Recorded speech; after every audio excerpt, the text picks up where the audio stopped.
Buenos días, mi nombre es Lina Pari, soy la doctora Pari de Lima, Perú. Voy a hacer una revisión, aprovechando estos días de cuarentena, del diagnóstico de la disfunción tibial posterior. Es una patología importante debido a su diagnóstico tardío. Las lesiones del tibial posterior, ya sea una tendinopatía, una paratendinopatía o un desgarro en forma progresiva, va a condicionar un pie plano secundario. De ahí la importancia de hacer un diagnóstico temprano. Recordarles que el pie tiene tres principales arcos, uno interno, un arco interno, un arco externo y un arco transverso entre las cabezas de los metatarsianos. La pérdida del arco plantar va a ser secundaria a lesiones de los estabilizadores de la bóveda plantar. Por ejemplo, los principales estabilizadores son la fascia plantar, el ligamento de Spring, los ligamentos plantares, los ligamentos del seno del tarso, el fascículo tibiocalcáneo del deltoideo y el principal estabilizador dinámico del arco plantar o de la bóveda plantar es el tibial posterior. El tibial posterior es un músculo que se origina en la parte interna del peroné, en la membrana interósea, en la cara interna de la tibia, y va a ser en los 2 tercios proximales de la pierna, y luego se va a convertir en un tendón, el cual va a ir por la parte interna del malleolo, apoyarse acá en el malleolo tibial, y dar una incurvación hasta llegar al hueso navicular o escafoides. Lo más importante, según la anatomía de Netter, es que tiene una vaina sinovial en esta curvatura, y a los 1 o 2 centímetros de su inserción en el navicular va a tener una ausencia de vaina. Es una zona un poco más fácil de lesionar. Acá a nivel del túnel del tarso vamos a tener que está acompañado del flexor largo de los dedos, el paquete vascular nervioso y el flexor del hallux. Recuerda la memotecnia de Tom, Nick y Harris, Tom del tibial posterior, digital, flexor digital largo de los dedos y Harris del hallux, ¿no? Flexor del hallux. Aquí debe medir el tendón, el túnel del tarso, el flexor tibial, el tibial posterior, el doble del diámetro del flexor largo de los dedos. Puede tener un poco de líquido a nivel de la vaina, pero no en forma circunferencial, y debe tener menos de 2 milímetros de espesor medido en eco o en resonancia. La inserción del tibial posterior es importante recordarla, que se llega al navicular, pero tiene muchas fibras que van a los cuneiformes y al de la base del segundo al cuarto metatarsiano y al subdentaculum tali. Tenemos que saber también las variantes, o el navicular accesorio o tibial externo, que son de 3 tipos. La tipo 1, que es separada más de 3 milímetros del navicular; el tipo 2, que es como una sincondrosis muy conjunta al navicular; y la tipo 3, con una prominencia ósea en navicular. Esta, la 2 y la 3, van a tener una mayor incidencia de tendinopatía o patología del tibial posterior. Acá tenemos un caso de ecografía donde vemos una sincondrosis, pero el paciente venía con dolor. Exactamente acá tiene un halo hipocogénico, tiene dolor. A la evaluación Power tiene incremento del microflujo vascular y es una injuria de la sincondrosis o una entesitis o una entesopatía del tibial posterior, corroborado con tipo 2 en la radiografía. En la inversión, en la flexión o la función principal del tibial posterior es la inversión del pie o flexión plantar del tobillo. Acá vemos en este videito del internet cómo vamos a explicar la patología de la disfunción del tibial posterior brevemente, donde hay una pérdida de la convexidad del arco plantar, y vamos a ver cómo el aplanamiento del arco plantar va a haber una flexión del astrágalo y del calcáneo y una dorsiflexión de los huesos del tarso y del metatarsiano, ¿no? También vamos a ver que la lesión del tibial posterior, que es el principal estabilizador dinámico de la planta del pie, va a condicionar dolor en la cara interna del pie, dolor en la cara interna del malleolo. Ya cuando en estadios más avanzados, una pérdida de la convexidad o de la pérdida del arco plantar. Y un pie plano secundario está asociado a pacientes con artropatía inflamatoria, en pacientes también con diabetes, en pacientes con laxitud ligamentaria incrementada, en pacientes que han tenido fracturas del calcáneo, como se pierde el arco plantar, y una secundaria tendinopatía del tibial posterior. Como les decía, un dolor en la cara interna del pie, incremento de volumen del malleolo, y el pie tiende a tener también síntomas de dolor en los metatarsianos. También vamos a ver como una prominencia ósea en la calle interna del pie, como un abombamiento, debido a que hay un retropie valgo, un colapso del medio pie, y va a haber una prominencia ósea del astrágalo y del calcáneo. Bueno, la incompetencia de los estabilizadores del arco plantar puede verse en este caso por la disfunción tibial posterior, que ya lo dijimos, por artropatías y la citoalimentaria principalmente. Esta imagen quiere decir, es para ver la presentación clínica, que las pacientes de edad media generalmente son causas mecánico-degenerativas y la zona más común de lesión es perimalular. En pacientes más comunes, la porción distal del tendón a nivel de su inserción o cercano a su inserción, en pacientes deportistas y en pacientes con artropatía inflamatoria. La evaluación por imágenes, bueno, vamos a ver generalmente en la radio X lateral, un aplanamiento del arco plantar, hay muchas incidencias, vamos a hacer una pequeña revisión del ángulo calcáneo plantar, que es entre 11 y 38 grados. Cuando disminuye menos de 10 se considera también un pie plano, ¿verdad? Un signo.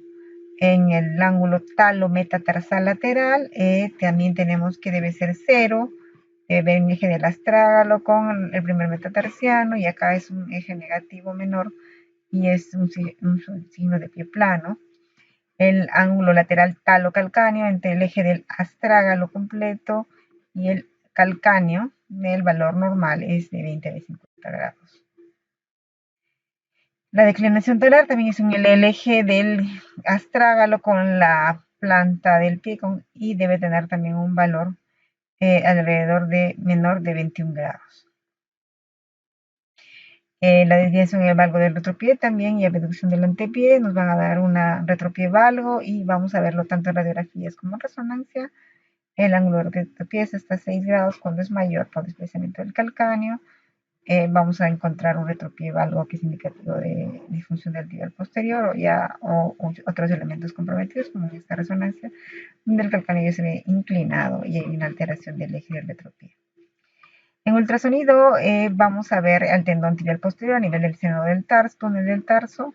Vamos a ver el retináculo de flexores, el tendón flexor largo de los dedos, el paquete vascular nervioso y el flexor del lalus. A este nivel también es muy frecuente la patología. A nivel proximal o supramalleolar vamos a ver un tendón ovalado, ecogénico, con patrón fibrilar, y en el nivel malleolar el ángulo del malleolo. A nivel mayor distal podemos ver ya que se va perdiendo la vaina sinovial, pero puede haber un poco de líquido que no da la circunferencia completa al tendón. Y aquí vemos ya cercano a su inserción. Es importante saber que el flex tibial posterior, como lo había mencionado en anatomía, es el doble del diámetro o del volumen del flexor largo de los dedos normalmente en el tarso. En el eje largo vamos a ver que encima del malleolo y en su curvatura el patrón del tendón fibrilar. Las tendinopatías pueden ser como una paratendinopatía, una tenosinovitis o una tendinosis, que posteriormente las tendinosis crónicas van a progresionar a desgarros intrasustancia, desgarros parciales y completos. En un paciente con tendinopatía vamos a ver la pérdida de la morfología ovaladita del tendón, acá es un tendón feito con alteraciones de estructura interna. Acá tenemos un caso de una tenosinovitis con una tendinopatía también intrasustancia, y el paciente tenía un antecedente de fractura del calcáneo, entonces ya tenía una pérdida secundaria del arco plantar, tenía mucho dolor en la cara interna del pie y tenía cambios inflamatorios del paratendón y de la sinovia del tendón. Ya llegando incluso a la inserción en el navicular había una metaplasia, se veía como un halo que no era la vaina, sino simplemente una paratendinitis, una metaplasia sinovial. Finalmente veíamos un desgarro intrasustancia en el mismo paciente. En otro caso, hay solamente una paratendinitis, el paciente tenía mucho dolor en la cara interna del pie, no se veía un halo completo, pero tenía dolor y una pérdida del patrón estructural, pero más los cambios inflamatorios eran en la periferia. Una leve paratendinitis del tibial posterior con pequeñito desgarro intrasustancia.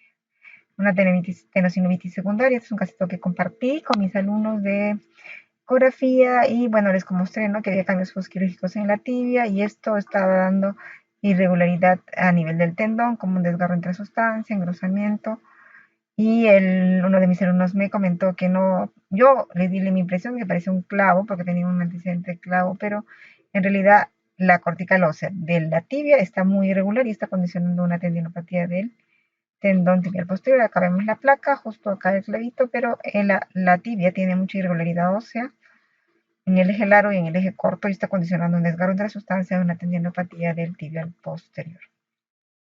Los desgarros, vamos a verlos tanto en ecografía como en resonancia. Vamos a ver que son desgarros hipertróficos, donde incrementan el tamaño y el volumen del tendón, desgarros hipotróficos y parciales y completos. Un caso de un tendón normal lado contralateral, acá tenemos un tendón grueso cercano a su inserción con un desgarro intrasustancia, pero ya compromete el borde externo del tendón, prácticamente el tendón partido en dos de bordes irregulares. El tendón normal, el tendón patológico bastante engrosado con un desgarro de bordes muy irregulares, con incremento de flujo a la microvascularización periférica e intrasustancia. Acá vemos también ya otro ejemplo del mismo casito y nos vamos a dar que tiene un factor de una variante del ostibial externo de tipo 2, ¿no? Va a ser adyacente al hueso navicular.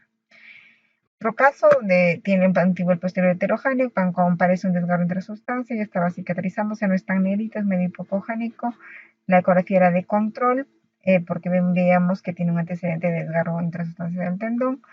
La ecografía es 2 meses después de un control de una resonancia donde se ve una área hiperintensa intrasustancia de un desgarro del tibial posterior. En la resonancia misma vamos a ver una tendinopatía con una tenesinovitis del tibial posterior, engrosamiento del tendón tibial posterior con pequeños incrementos de señal intrasustancia y líquido libre incrementado en la vaina. La evaluación de la resonancia, los desgarros son la misma clasificación, el tipo 1 va a ser un desgarro hipertrófico, incremento del volumen del tendón, casi 5 veces más que el flexor largo de los dedos, donde ven unos pequeños desgarros intrasustancia. Es un desgarro tipo 1, el tipo 2 sería una disminución hipotrófico del volumen del tendón tibial posterior, menor que el flexor largo de los dedos, en la secuencia de supresión grasa y en la secuencia T1, vamos a ver acá. Acá tenemos otro desgarro tipo 3, donde hay un desgarro completo del tibial posterior, ausencia del tendón tibial posterior. Es sabido que la patología de la disfunción del tibial posterior está asociado a el síndrome del tarso, del seno del tarso, donde el seno del tarso es una grasita que va a haber a nivel del tarso y debe ser brillante, hiperintensa, igual que la grasa del panículo adiposo, pero en este caso vemos edema en el seno del tarso y eso va a también ser un indicativo de otro signo de disfunción del tibial posterior. También en un gran porcentaje de casos, casi 90%, está asociado a anormalidades en el ligamento de Spring. En la resonancia vamos a ver justo el ligamento de Spring engrosado con signos de desgarro intrasustancia. Y también para decirles que en la ecografía también se puede ver el ligamento de Spring. En el lado derecho está roto porque tiene una señal, una ecogenicidad más oscura, una hipocogenicidad, y en el lado contralateral está normal. Esta es en la parte del ligamento que pasa por la astrágalo, ¿no? El de Spring también se puede evaluar en la ecografía, sería motivo de hacer otra clase, pero hay que buscar esas alteraciones. Y bueno, en la resonancia sí nos supera la ecografía en el hecho de que podemos ver el edema óseo o fracturas ocultas u otra patología que es importante para ver lo que es disfunción del tibial posterior. Desde varios artículos que encontré, uno de ellos la más importante, donde comparan una resonancia de 3 teslas con ultrasonido de alta resolución. Había 23 casos revisados, pero 9 fueron operados. De los 9 pacientes, se corroboró que en la ecografía acertó en 7 pacientes y la resonancia solo en 6 pacientes en el diagnóstico, lo que le queda una precisión, una concordancia de 67% casi de la ecografía y un 56% a la resonancia. El resultado indica que la ecografía de alta resolución es considerada ligeramente más precisa que la resonancia de 3 islas en la detección de la disfunción del tibial posterior. En la conclusión, quería recordarles que debido a que la disfunción del tibial posterior suele diagnosticarse de forma tardía, es importante conocer los hallazgos radiológicos principales que nos van a justificar esta disfunción, como los cambios de tendinopatía, endosopatía, las variantes anatómicas y la mala alineación ósea. Es importante hacer también una evaluación multimodal del tendón tibial posterior, en que incluya la radiografía, ecografía y la resonancia que esté bien indicada. Ahí tenemos como una valiosa herramienta al ultrasonido diagnóstico debido a que está muy en la mano de todos los médicos que tratantes, médicos que hacen diagnóstico y médicos que también hacen seguimiento al paciente. No, eso es mi aporte por ahora. Lo voy a seguir perfeccionando esta clase. He revisado artículos del CERAM, del RadSource y he estado poniendo las fuentes. Tengo muchos casos de ecografía también míos. Espero que les haya gustado. Les agradezco su atención. Y aquí es una foto muy linda, muy emotiva de un recuerdo de el congreso de la 10ª jornada de Goiânia con mi maestro, el profesor Monres, y grandes amigos de la Sociedad Peruana de Ultrasonido, el doctor Iván Quiroz, el doctor Agustín Mangiari y el doctor Jarrín, ¿no? Acá tenemos a Estefano también, que es alumno del doctor y gran maestro, y el presidente de la Sociedad Brasilera de Ultrasonido. Entonces, muchas gracias. Solo llamo a la calma a los médicos, a que den calma a sus familias en estas épocas tan difíciles que nos está tocando vivir por la pandemia del coronavirus. Nosotros somos los que debemos ser los más fuertes de nuestra familia, dando calma a todos nuestros familiares y amigos cercanos para que podamos pasar siendo ganadores de esta pandemia. Lo vamos a lograr, tenemos que seguir todas las normas, exagerar un poco no cuesta nada por un tiempo. Y bueno, esperemos que también los latinos tengamos una ventaja de repente genética o de disciplina para superar esta pandemia. Ya vendrán tiempos mejores. Les mando un abrazo y bueno, nos estamos viendo en mis próximos cursos. Hasta pronto.